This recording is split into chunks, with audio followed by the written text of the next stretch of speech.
Pada hari ini saya akan coba menjelaskan tentang pengapian konvensional atau pengapian kuno ya. Konvensional kan kuno. Ini di awal-awal sistem pengapian pada mesin bensin atau nama kerennya adalah SI Spark Ignition Engine, yaitu mesin yang menggunakan percikan bunga api busi untuk membakar bahan bakar.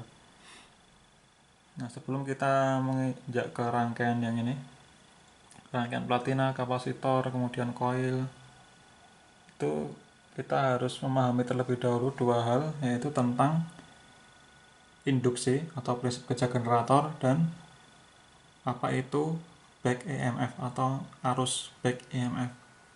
EMF itu singkatannya adalah electromotive force. Ini juga tegangan, tapi orang menyebutnya adalah back EMF. Ini terjadi pada kumparan. Nah, kita pahami dulu tentang prinsip kerja generator atau prinsip kerja induksi arus atau induksi tegangan pada suatu kumparan. Nah, di pelajaran SMP atau SMA, kita tahu bahwa ketika kita memiliki kumparan, kemudian kita punya magnet permanen, dan ini kita ukur dengan voltmeter.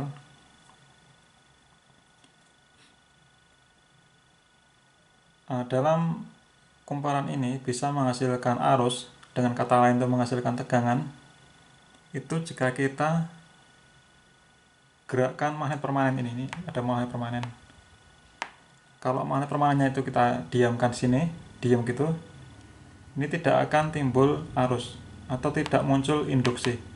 Induksi itu artinya mentransfer ya. Induksi arus atau tegangan berarti magnet ini mentransfer arus ke kumparan. Mentransfer arus berarti juga mentransfer tegangan. Karena ada tegangan kan ada arus. Atau ketika ada arus pasti dia ada tegangan. Nah, itu sama aja. Nah, ulangi lagi. Jadi ketika magnet ini diem, dia tidak menghasilkan tegangan. Ketika magnet kita gerakkan mendekat atau menjauh, maka akan timbul timbul tegangan pada kumparan ini atau timbul arus. Nah, bagaimana arah arusnya? Jadi pada kumparan yang didekati dengan magnet itu arusnya seperti ini. Ini misalkan kutub utara, kutub selatan. Ketika kita dekati, kita misalkan ini mendekat sana, magnet mendekat, maka pada kumparan itu akan muncul elektromagnet yang akan melawan gerakan magnet. Karena ini utara, berarti pada kumparan itu menghasilkan magnet utara juga di sebelah sini, sana selatan. Jadi arah arusnya adalah seperti ini. Arah arus ini, jempol adalah kutub utara, jari-jari kita adalah arusnya, berarti gini. Nah, berarti arah arusnya ke sini. Ini ke sini. Nah, asumsikannya berarti arah ini ketika 0 ya. Berarti kalau ini arusnya ke sini, ya anggap aja ini nanti bergerak ke kanan jarumnya. Itu kalau mendekat. Bagaimana kalau menjauh? Kalau menjauh berarti di dalam kumparan ini akan menghasilkan magnet yang akan menarik dari magnet ini. Jadi prinsipnya ketika magnet itu mendekat, kumparan ini akan menolak berarti dia muncul kutub utara. Ketika dia menjauh berarti akan muncul kutub selatan karena untuk menarik. Jadi kalau kita dekatkan ini utara, ini muncul utara di sini. Kalau kita jauhkan berarti ini akan muncul selatan karena untuk menarik dari gerakan magnet.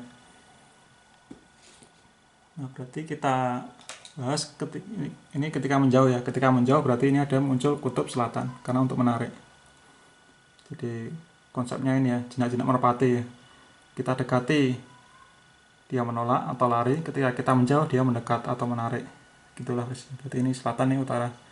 Berarti ketika magnet ini kita jauhkan sana, arusnya adalah selatan, berarti gini ya. Ini utara. Berarti kalau gini, berarti gini arah.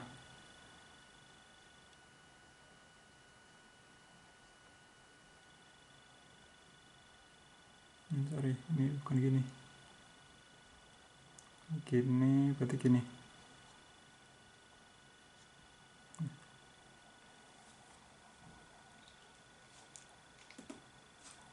Dengan demikian nanti kalau arusnya seperti ini berarti nanti ini ke sini arah jarumnya. Jadi ketika didekatkan arah jarumnya ke sini karena arusnya menuju sini, kalau didekatkan, kalau dijauhkan itu akan ke sini karena arusnya ke sini. Jadi kalau kita dekatkan jauhkan gitu berarti dia akan muncul arus bolak-balik. Nah, itu konsep dari induksi. Induksi arus atau induksi tegangan.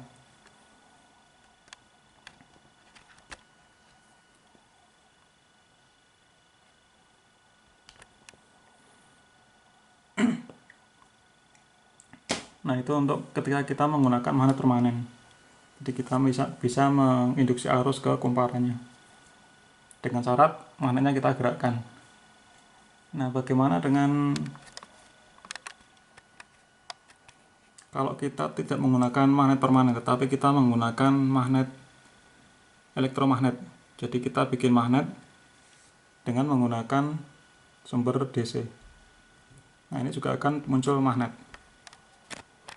elektromagnet. Berarti kalau seperti ini arusnya kita cek coba arus.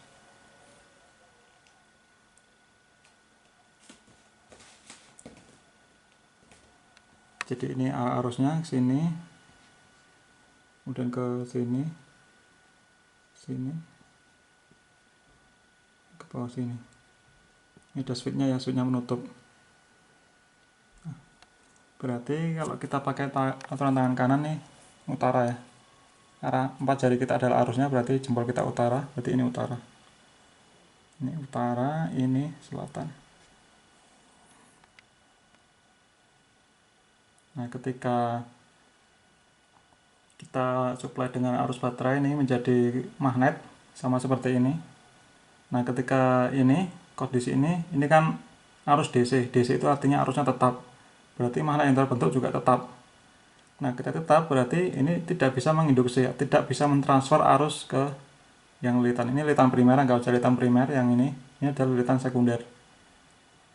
Nah, ketika ini tetap, medan magnet tetap, berarti itu dengan kata lain bisa kita anggap magnetnya diam karena arusnya tetap. Maka di sini tidak ada arus yang terinduksi, tidak ada arus atau tegangan pada lilitan sekunder. Nah, bagaimana cara kita menginduksi arus ke lilitan sekunder ini? Kita harus gerakkan magnet ini. Nah, kalau kita pakai magnet permanen gampang, kita tinggal gerakkan ke sini. Tapi kalau kita pakai elektromagnet, gimana caranya menggerakkan magnet itu? Kalau kita gerakkan ini kan kita repot, harus menggerakkan baterai juga, menggerakkan kabelnya, menggerakkan inti-intinya juga, core-nya. Itu repot, maka cara lainnya adalah kita menghilangkan magnet ini dengan cara memutus arus yang melewati kumparan ini. Nah, ketika ini kan switch-nya ini, switch saklarnya. Nah, kita bisa menghilangkan magnet ini seperti ini, kita gerakkan ke kiri itu dengan cara memutus. Kita off-kan di sini.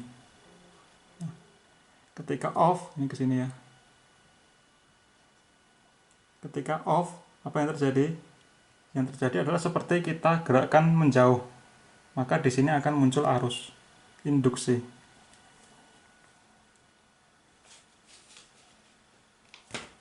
Nah, arahnya berarti sama seperti yang atas tadi. Arahnya adalah ke atas ini. Karena ini muncul selatan. Supaya selatan berarti gini. Di sini.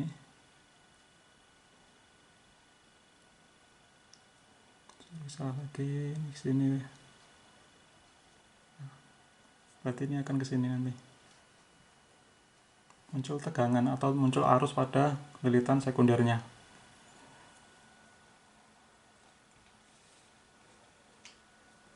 Nah, jadi kita bisa menginduksi arus atau tegangan itu kalau pakai magnet permanen kita gerakkan magnetnya, kalau kita pakai elektromagnetik kita on off kan arusnya sehingga medan magnetnya juga berubah seperti kita menggerakkan magnet permanen. Nah, inilah konsep dari induksi elektromagnet. Ini induksi elektromagnet, kalau ini seperti generator ya. Nah, sekarang seberapa besar tegangan yang terinduksi di sekundernya ini besarnya berapa. Nah, ini kita bisa lihat rumusnya. Ini sorry, kita pakai sedikit persamaan matematik karena dengan persamaan matematik lebih mudah menjelaskannya. Jadi konsep induksi, tegangan induksi ini, ini adalah tegangan induksi ya. Itu konsepnya adalah seperti ini. Jadi kita tahu dulu definisi dari flux magnetik. Ini adalah flux magnet, itu adalah jumlah garis-garis magnet. Kan utara selatan itu kok nanti ada garis-garis magnet ke sini. Dari utara ke selatan, dari utara ke selatan itu banyak gitu. Nah, itu jumlahnya itu kita simbolkan dengan ini. Ini namanya flux magnetik jumlahnya. Rumusnya adalah B itu kekuatan magnetnya, A itu luas penampang ini, luas penampang dari lilitannya, cos theta adalah sudutnya. Nah, kita tidak bahas sudutnya karena ini kita tidak merubah sudut-sudutnya. Nah, besar tegangan yang kita induksikan ke lilitan sekunder itu rumusnya seperti ini. N itu adalah jumlah lilitannya. Ini kalau dalam hal ini berarti 1, 2, 3, 4 ya, ada 4. Kemudian delta flux dibagi dengan delta T. Itu artinya kecepatan perubahan flux. Kecepatan perubahan flux magnet. Flux magnetik ini, kalau kita bicara kasus ini, itu yang kita bicarakan adalah B-nya, besar magnetnya. Karena A-nya adalah tetap, kan ini lilitannya tidak berubah penampangnya, luas lilitannya. Kemudian theta kita juga tidak berubah, berarti dalam hal ini kita hanya bermain-main di B. B itu adalah kekuatan magnetnya dalam satuan Tesla. Berarti tegangan yang kita induksikan ke sini itu dipengaruhi oleh jumlah lilitan dan kecepatan perubahan magnetnya. Kalau dalam ini berarti kecepatan gerakan magnetnya, semakin cepat kita gerakkan berarti tegangannya semakin tinggi. Ini kan kecepatannya. Sama dengan ini juga, semakin cepat dia terputus berarti dia tegangannya semakin tinggi. Nah, kemudian N itu adalah jumlah lilitan. Berarti semakin banyak jumlah lilitan di sekundernya, itu berarti tegangan yang akan terjadi adalah semakin tinggi juga. Jadi tegangan yang terinduksi atau jumlah tegangan ini, kalau kita ukur dengan voltmeter, itu tergantung dari kecepatan on off-nya ini, kecepatan hilangnya magnet ini, atau kecepatan gerakan magnet. Kalau kita pakai elektromagnet, kecepatan hilangnya magnet, dan juga dipengaruhi oleh jumlah lilitan. Semakin cepat magnet itu hilang, berarti tegangannya semakin tinggi. Semakin banyak jumlah lilitan juga menghasilkan tegangan yang tinggi. Nah, itulah konsepnya. Jadi tegangan ini dipengaruhi oleh jumlah lilitan dan kecepatan dari hilangnya medan magnet.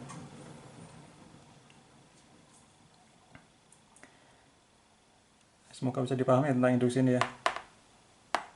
Nah, kalau ini kita sudah paham, kita akan menginjak ke yang namanya back EMF atau arus back. Nah, apa yang dimaksud dengan arus back EMF?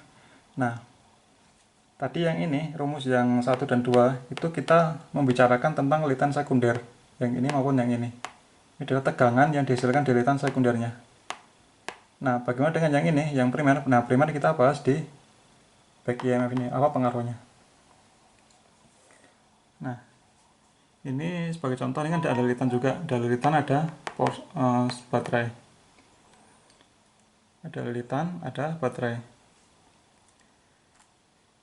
Nah, ini kita beri arus. Nah, ini kita kasih switch. Ini kita on off kan.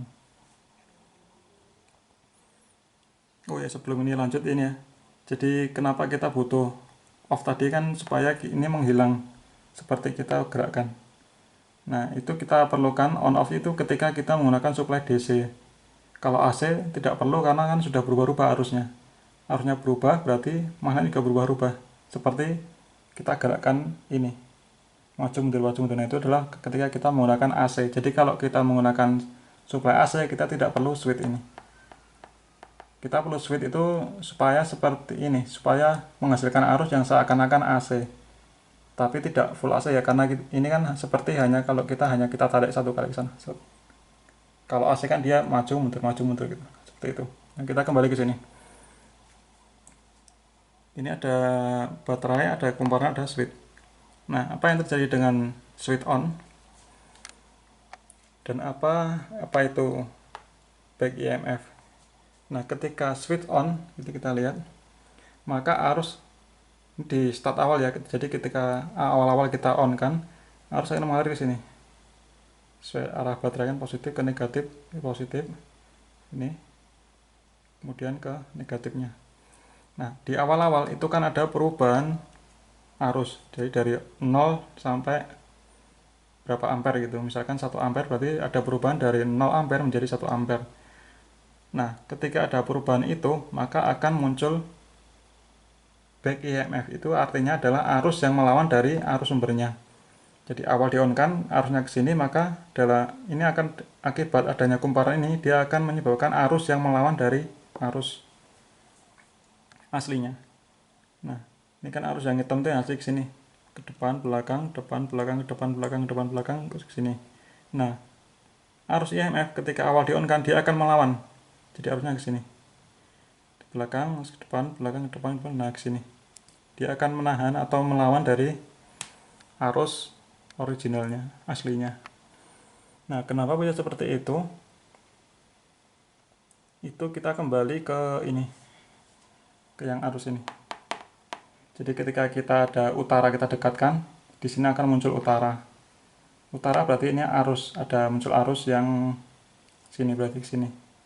Begitu ini menjauh, berarti ini ada muncul kutub selatan. Nah, apa yang terjadi ketika dia awal on berarti lihat ini. Berarti seakan-akan dia akan seperti muncul kutub utara yang kita dekatkan. Nah, ketika ada kutub utara kita dekatkan, maka pada kumparan itu akan selalu menghambatkan. Ketika didekati dia menolak. Menolak berarti dia muncul kutub utara. Kutub utara berarti ke sini. Ke belakang sana. Nah, akibatnya yang merah ini adalah kutub utaranya. Yang hitam menyebabkan kutub utara mendekat karena dari 0 ke 1 ampere misalkan. Nah, akibat dari 0 ke 1 ampere dia akan melawan ke sini. Sama seperti tadi ini. Ini mendekat utara berarti di muncul utara. Nah, jadi ketika awal di on kan dia akan muncul arus yang menghambat dari arus aslinya. Nah, inilah yang dinamakan dengan back EMF. Jadi tegangan yang diakibatkan oleh kumparan atau induktor yang melawan pada awalnya itu. Nah, sekarang bagaimana ketika off? Ketika off, kita lihat ini. Ketika off, apa yang terjadi? Yang terjadi adalah seperti kita menjauhkan magnet itu. Menjauhkan seperti yang tadi, menjauhkan. Kita menjauhkan ke sana. Berarti di sini akan muncul selatan. Ketika di sini muncul selatan berarti gini. Berarti dia searah dengan arus awalnya tadi. Nah, apa yang terjadi meskipun ini di off kan, karena masih muncul arus back EMF akibat medan magnet yang kita jauhkan tadi, maka kalau ini terlalu besar ini akan bisa muncul percikan api, masih bisa meloncat. Ketika ini besar ya, kalau kecil ya berarti enggak, tapi tetap ada arus yang mengalir. Nah, ini logikanya seperti ini. Kalau kita misalkan membuka keran air, jadi kita punya keran air, kemudian di ujungnya kita kasih selang yang panjang. Kemudian keran air itu kita buka, maka arus akan melewati selang dan keluar di ujung selangnya. Nah, ketika keran itu kita tutup, kan tidak serta-merta arus itu berhenti, tetapi masih ada sisa yang akan keluar sedikit. Nah, yang sisa keluar yang sedikit itu seperti back EMF ini ketika di off kan. Ketika di off kan, maka akan masih ada arus yang mengalir. Nah, itulah yang dinamakan dengan back EMF ketika di off kan. Nah, jadi kesimpulannya ini, ketika di on kan, maka arus EMF itu akan melawan dari arus suplainya. Ketika di off kan, itu akan searah dengan arus suplainya. Nah, itu. Nah, dalam ini seperti lantern coil. Nanti kita bahas. Nah, bagaimana cara kita menghilangkan ini arusnya supaya tidak ada percikan api. Ini kalau EMF-nya terlalu besar. Nah, caranya adalah kita menggunakan kapasitor seperti ini. Nah, jadi ketika di off kan masih ada arus yang mengalir nih. Nah, itu ketika kita pakai kapasitor, dia akan disimpan oleh kapasitor, akan masuk ke kapasitor ini. Maka di sini tidak ada arus yang melompat karena sudah ini kan off, tidak ada kontak, ini ada kapasitor, berarti arus itu akan lebih memilih ke kapasitornya. Nah, dengan demikian tidak ada arus yang meloncat seperti ini. Nah, ketika ini di on kan lagi, maka arus yang tersimpan tadi akan balikkan lagi ke sini. Ketika terbuka, ini akan terisi oleh arus IMF tadi. Ketika ini tertutup, ini arus di kapasitor yang tersimpan tadi akan dibuang ke negatif lagi. Nah, itulah fungsi dari kapasitor. Nah, berapa besar ini IMF-nya itu? Ini kita bisa gunakan rumus ini. Bahwa tegangan, jadi tegangan IMF, ini kan arus ada tegangan. Akibat ada tegangan maka ada arus. Nah, tegangan ini pada induktor ya, itu adalah sama dengan nilai induktansi atau nilai induktasi suatu lilitan kalikan delta I per delta T. Berarti semakin cepat perubahan arusnya, itu akan menghasilkan tegangan yang tinggi. Jadi kalau ini semakin cepat terputusnya, itu akan menyebabkan tegangan yang tinggi, sehingga akan muncul percikan api di sini karena tegangannya tinggi. Ini dia rumusnya. Jadi semakin cepat perubahan arusnya, semakin cepat perubahan arus, maka akan menyebabkan tegangan pada ini ketika di off kan itu akan tinggi, sehingga bisa menyebabkan dia meloncat, ada percikan bunga api. Nah, ini adalah L itu adalah induktansi suatu kumparan, di mana rumusnya adalah seperti ini. Mu itu adalah permeabilitasnya, ini nggak usah kita bahas. N itu adalah jumlah lilitan, A itu adalah luas penampangnya. Kalau dia lilitannya berbentuk lingkaran berarti dia luas lingkaran. L itu adalah ini panjang lilitannya ini. Jadi semakin banyak lilitannya, N kuadratnya semakin banyak lilitan maka induktasinya akan semakin besar. Induktansi semakin besar menyebabkan tegangan yang semakin besar juga. Semakin rapat dia lilitannya, maka juga akan menyebabkan L-nya lebih besar. L-nya lebih besar berarti tegangan EMF juga besar.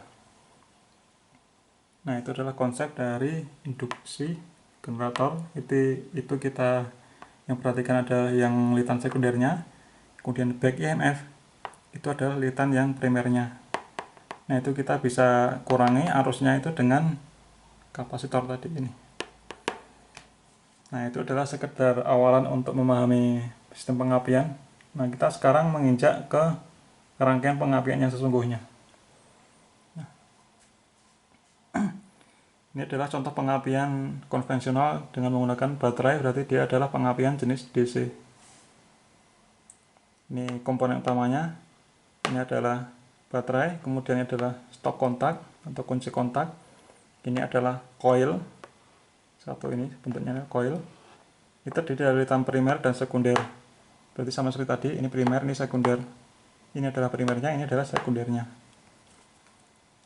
Kemudian ini ada switchnya, nutup kontak, tutup on off-nya itu diatur oleh ini ada poros cam. Jadi ini berputar, ketika dia tonjolannya itu mengenai ini garis yang hitam itu dia membuka, ketika muter ke sini berarti dia menutup. Jadi dia membuka nutup gitu. Nah, kemudian ini ada kapasitor. Ini ada baterai, simbolnya seperti ini. Nah, sekarang kita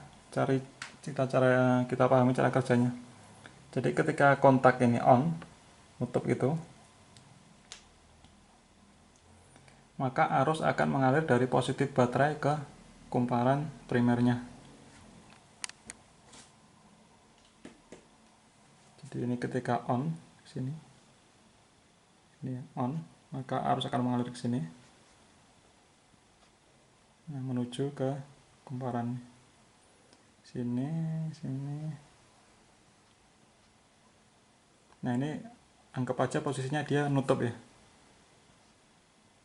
nutup. Sebelum buka ini nutup dulu. Ini platina ya, ini titik ini namanya platina. Ini kapasitor. Nah, berarti dia akan mengalir ke sini. Ini anggap saja nutup, berarti ke sini menuju ke negatifnya. Nah, harus tidak mengalir ke kapasitor karena ini adalah short kan. Short langsung ke negatif, berarti arus itu akan lebih memilih masuk ke sini dibanding dengan kapasitornya. Nah, apa akibatnya ketika posisi ini? Maka ini lihat ada kumparan, ketika dia lihat arus listrik berarti dia akan muncul elektromagnet. Di mana elektromagnetnya posisinya? Berarti ini sesuai dengan arah tangan kita, berarti ini adalah atas utara, bawah selatan. Ini utara, ini selatan. Yang merah ini adalah intinya, inti besinya. Kemudian ini posisi menutup awal tadi ya. Nah, di sini belum ada arus yang diinduksi di primer. Ini sekunder.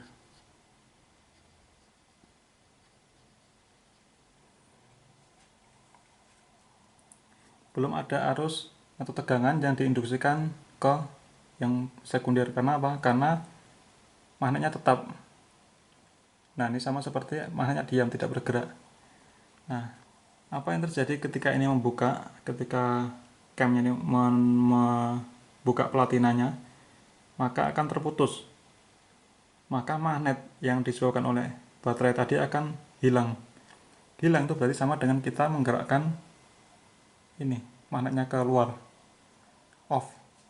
Nah, ketika magnetnya hilang, berarti ada perubahan medan magnet, berarti akan muncul tegangan pada lilitan sekundernya.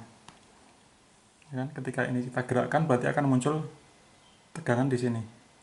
Sama juga seperti ini, ketika ini kita off-kan, berarti ini magnetnya utara selatan ini hilang, kita cabut ke sini, maka ini akan muncul tegangan atau arus di sini. Nah, berapa arus yang tegangan terjadi pada lilitan sekunder itu sesuai dengan rumus ini. Oke, tergantung dari jumlah lilitan dan juga kecepatan hilangnya magnet. Nah, kecepatan hilangnya magnet itu ini dibantu oleh kapasitor. Jadi ketika ini off, masih ada arus induksi kan, seperti ini tadi. Mana tadi? Ini masih ada arus induksi. Nah, ketika ini off, ini masih ada arus induksi. Itu akan disimpan oleh kapasitor. Berarti ini akan, karena adanya kapasitor ini, hilangnya itu akan lebih cepat karena yang arus yang EMF itu dihisap oleh kapasitor. Nah, dengan ini berarti ini delta flux per delta T itu akan semakin tinggi, berarti akan muncul tegangan tinggi pada sekundernya.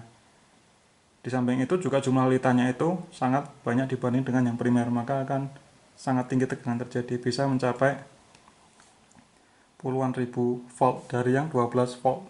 Karena jumlah lilitannya banyak, kemudian dia kecepatan hilangnya itu juga sangat cepat karena dibantu oleh kapasitor. Nah, akibatnya di sini akan muncul percikan di businya. Nah, itulah konsep cara kerja dari sistem pengapian. Nah, berapa nilai kapasitornya? Nah, itu harus dihitung ya. Saya malas ngitungnya, tetapi prinsipnya seperti ini. Kalau kapasitornya itu terlalu kecil, berarti yang disimpan oleh kapasitor itu adalah kecil. Kalau terlalu kecil dibanding dengan arus EMF-nya tadi, maka ketika ini sudah penuh, itu arus sudah tidak bisa mengalir ke sini lagi. Akibatnya tetap akan mengalir ke sini sebagiannya. Maka kemungkinan masih ada percikan bunga api kecil di sini. Nah, akibatnya apa? Kecepatan hilangnya magnet itu akan semakin lambat. Semakin lambat artinya tegangan yang terjadi di sini itu akan semakin rendah. Itu pengaruh kalau kapasitornya terlalu kecil. Jadi masih ada arus yang akan meloncat ke sini karena ini sudah tidak mampu menampung dari arus EMF tadi. Back EMF istilahnya ya, back EMF. Nah, bagaimana kalau kapasitor yang terlalu besar? Kalau terlalu besar berarti hilangnya magnet ini akan semakin cepat karena arus akibat back EMF tadi tertampung semua di sini. Jadi akan semakin cepat sekali hilangnya. Berarti ini akan lebih tinggi lagi. Jadi semakin besar nilai kapasitornya, tegangannya yang di sini itu akan semakin tinggi. Semakin rendah kapasitornya, itu akan semakin rendah juga tegangan yang terjadi, karena berhubungan dengan kecepatan dari hilangnya magnetnya. Sedangkan tegangan tadi, tegangan outputnya ini dipengaruhi oleh kecepatan dari hilangnya magnet. Nah, kalau kita perhatikan di sini, itu ini ya, busi ada negatifnya sendiri di kumparan sekundernya, kemudian di baterai yang primer juga ada negatif sendiri di sini. Nah, dalam realitanya itu yang ini sekundernya ini digabung dengan primer seperti ini. Nah, jadi yang sekundernya ini digabung dengan yang primernya. Supaya apa? Supaya kabelnya tidak boros. Ini kan perlu kabel ini, kabel negatif buat busi dan kabel negatif buat aki. Nah, di sepeda motor atau mesin itu negatifnya itu digabungkan dengan ground. Groundnya itu adalah kerangka dari kendaraan, jadi ini digabungkan. Ini yang lilitan primernya ini digabungkan dengan sekundernya, ini gabung menjadi ke ground, sehingga untuk busi itu tinggal ditancapkan di mesin. Mesinnya kan berarti kena groundnya juga negatif juga, berarti ini lebih simpel, cuma satu kabel yang melalui busi, karena yang negatifnya itu masuk ke ground. Ini karena ini dihubungkan dengan ground. Ini adalah rangkanya, rangka dan mesin. Nah, ini rangkaian realnya, bahwa yang lilitannya itu jadikan satu antara primer dan sekunder, supaya menghemat kabel groundnya. Nah, bagaimana perkembangan dari sistem pengapian untuk yang motor Honda ya, sepeda motor Honda itu yang pertama kan pakai platina ini yang generasi pertama. Ini platinanya yang saya kotak, ini platina, ini camnya sekarang mekanik, ini kapasitor. Nah, ini adalah yang pakai platina. Yang pertama pakai platina, yang generasi kedua dia di Honda, kalau di istilah di Honda itu pakai CDI, itu kapasitor discharge ignition. Nah, dengan sistem CDI ini yang kontak ini, yang camnya itu diganti dengan pulsar. Pulsar itu adalah sensor, orang nyebutnya CKP ya, crankshaft position sensor, jadi sensor posisi crankshaftnya. Nah, jadi pulsar ini untuk menggantikan yang camnya. Kemudian yang platina dan rangkaian listriknya itu diganti dengan CDI. Nah, perkembangan selanjutnya di Honda itu menggunakan ICM, adalah ignition control module. Itu tetap menggunakan pulsar ya, pulsar tetap ini untuk mengganti ini camnya ini. Kemudian yang ini sebuah modul, sepertinya ini dalamnya microcontroller kalau nggak salah ya, saya kurang tahu ini. Itu generasi yang kedua. Kemudian yang akhir-akhir ini yang menggunakan injeksi, ini control module itu digabung dengan ECU atau ECM-nya, electronic control module. Jadi ECM yang ini, yang jenis injeksi itu kontrol dari pengapian dan kontrol dari injektor atau sistem bahan bakarnya digabung jadi satu, kontrolnya menjadi ECM, electronic control module. Nah, tetapi pulsar tetap dipakai ya. Jadi pulsar itu belum tergantikan ya, pulsar. Nah, yang beda cuma sistem kontrolnya. Ini kalau yang ini dia menggunakan CDI, yang ini yang masih pakai karbu ya. Ini contohnya bit yang karbu. Kalau yang ini adalah yang bit yang injeksi FI.